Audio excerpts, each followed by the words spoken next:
हजारों अरमान दिल में समोए, कई ख्वाब आंखों में सजाए। शादी के दिन करीब आए, फिर शादी जैसे ही हुई तो अगले दिन मौत ने दस्तक दे दी। एक शख्स की शादी के अगले ही दिन पुरअसरार मौत ने खुशियों से भरे घर में कोहराम मचा दिया। भारतीय रियासत उत्तर प्रदेश के गांव बंजारिया में शादी के अगले ही दिन दूल्हे की पुरअसरार मौत से लोगों में खौफ और हरास फैल गया। इंडियन मीडिया के मुताबिक 22 साल अंकित की शादी 30 अप्रैल को हसनपुर गाँव की रिहायशी लड़की सुधा से हुई।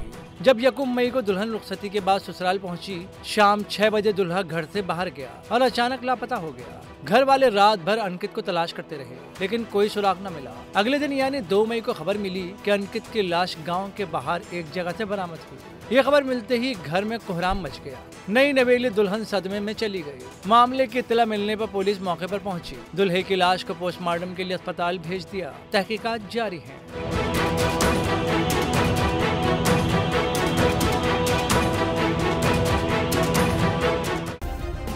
सब्सक्राइब करें और बेल दबाएं ताकि कोई खबर रह न जाए।